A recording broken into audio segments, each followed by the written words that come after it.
यदा यदा हि धर्मस्य ग्लानिर्भवति भारत अभ्युत्थानं धर्मस्य तदात्मानं सृजाम्यहम्। जैसे श्रीमद् भागवत गीता अध्याय 4 श्लोक 7 में गीता ज्ञानदाता ने कहा है कि जब जब धर्म में घृणा उत्पन्न होती है, धर्म की हानि होती है तथा अधर्म की वृद्धि होती है, तो मैं अपने अंश अवतार सृजन करता हूँ अर्थात उत्पन्न करता हूँ। जैसे श्री रामचंद्र जी तथा श्री कृष्णचंद्र जी को काल ब्रह्म ने ही पृथ्वी पर उत्पन्न किया था, जो स्वयं श्री विष्णु जी ही माने जाते हैं। इसके अतिरिक्त 8 अवतार और कहे गए हैं, जो श्री विष्णु जी स्वयं नहीं आते अपितु अपने लोक से अपने कृपा पात्र पवित्र आत्मा को भेजते हैं। वे भी अवतार कहलाते हैं। कहीं कहीं पर 25 अवतारों का भी उल्लेख पुराणों में मिलता है। काल ब्रह्म क्षर पुरुष के भेजे हुए अवतार पृथ्वी पर बड़े अधर्म का नाश करके कत्ले आम अर्थात संहार करके करते हैं। उदाहरण के रूप में श्री रामचंद्र जी तथा श्री कृष्णचंद्र जी, श्री परशुराम जी तथा श्री निष्कलंक जी, जो अभी आना शेष है, जो कलयुग के अंत में आएगा। ये सर्व अवतार घोर संहार करके ही अधर्म का नाश करते हैं। अधर्मियों को मारकर शांति स्थापित करने की चेष्टा करते हैं, परंतु शांति की अपेक्षा अशांति ही बढ़ती है। जैसे श्री रामचंद्र जी ने रावण को मारने के लिए युद्ध किया। युद्ध में करोड़ों पुरुष मारे गए, जिनमें धर्मी तथा अधर्मी दोनों ही मारे गए। फिर उनकी पत्नियां तथा छोटे छोटे बच्चे शेष रहे। उनका जीवन नरक बन गया। विधवाओं को अन्य व्यक्तियों ने अपनी हवस का शिकार बनाया। निर्वाह की समस्या उत्पन्न हुई। आदि आदि अनेकों अशांति के कारण खड़े हो गए। यही विधि श्री कृष्ण जी ने अपनाई थी। यही विधि श्री परशुराम जी ने अपनाई थी। इसी विधि से 10वां अवतार काल ब्रह्म क्षर पुरुष द्वारा उत्पन्न किया जाएगा, जिसका नाम निष्कलंक होगा। वह कलयुग के अंतिम समय में उत्पन्न होगा, जो राजा हरिश्चंद्र वाली आत्मा होगी। संभल नगर में श्री विष्णु दत्त शर्मा के घर में जन्म लेगा। उस समय सर्व मानव अत्याचारी अन्यायी हो जाएंगे। उन सर्व को मारेगा। उस समय जिन जिन मनुष्यों में परमात्मा का डर होगा, कुछ सदाचारी होंगे, उनको छोड़ जाएगा, अन्य सर्व को मार डालेगा। यह विधि है ब्रह्म काल क्षर पुरुष के अवतारों की अधर्म का नाश करने तथा शांति स्थापित करने की। अब परम अक्षर अर्थात सत्पुरुष के अवतारों की जानकारी सुनिए। परम अक्षर ब्रह्म स्वयं पृथ्वी पर प्रकट होता है।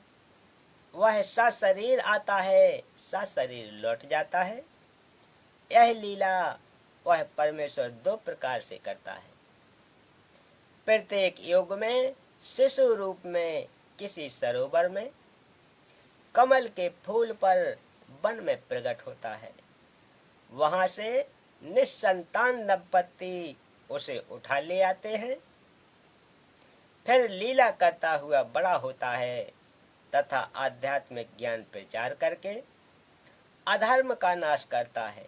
सरोवर के जल जल में कमल के फूल पर अवतरित होने के कारण परमेश्वर नारायण कहलाता है। जब चाहे साधु संत जिंदा रूप में अपने सतलोक से पृथ्वी पर आ जाते हैं तथा अच्छी आत्माओं को ज्ञान देते हैं।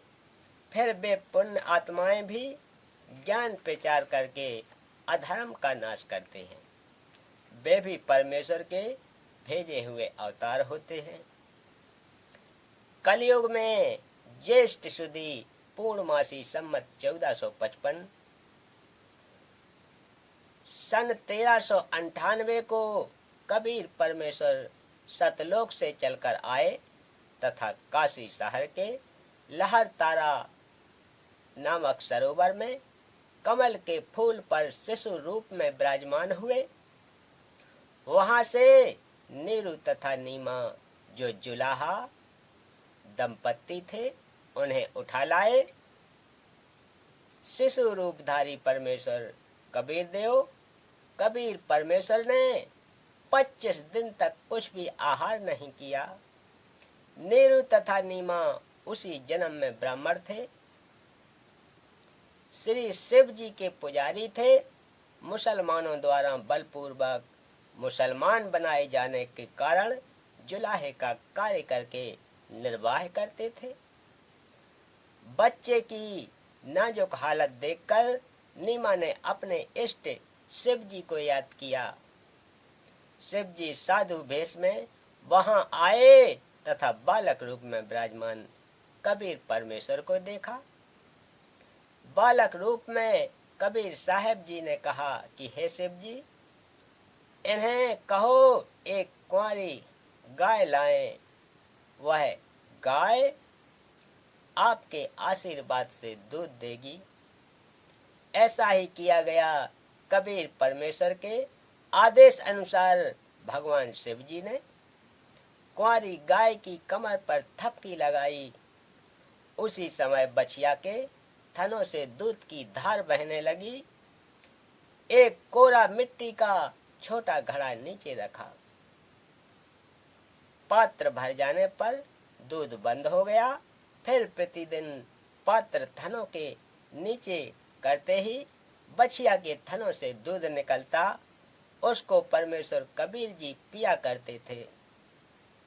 जुलाहे के घर परवरिश होने के कारण बड़े होकर परमेश्वर कबीर जी भी जुलाहे का कार्य करने लगे तथा अपनी अच्छी आत्माओं को मिले उनको तत्व ज्ञान समझाया तथा स्वयं भी तत्व ज्ञान प्रचार करके अधर्म का नाश किया तथा जिन जिन को परमात्मा परमेश्वर जिंदा महात्मा के रूप में मिले उनको सचखंड सतलोक में ले गए तथा फिर वापस छोड़ा। उनको आध्यात्मिक ज्ञान दिया तथा अपने से परिचित कराया।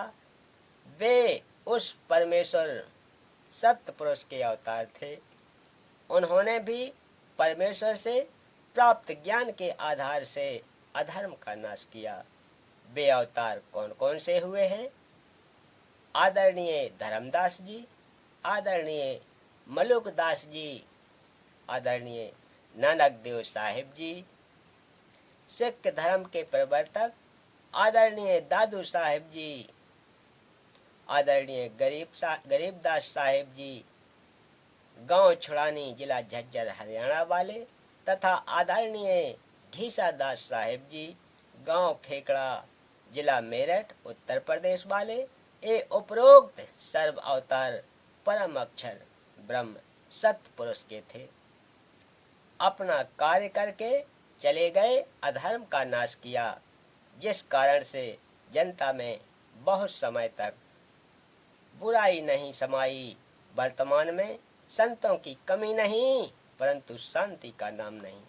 कारण यह है कि इन संतों की साधना शास्त्रों के विरुद्ध है, जिस कारण से समाज में अधर्म बढ़ता जा रहा है। इन पंथों और संतों को सैकड़ों वर्ष हो गए ज्ञान प्रचार करते, परंतु अधर्म बढ़ता ही जा रहा है। बोलो सतगुरुदेव की जय। तो भक्तों, आज की कथा का प्रसंग यहीं समाप्त करते हैं। मिलते हैं अगली कथा में। तब तक के लिए सत साहेब।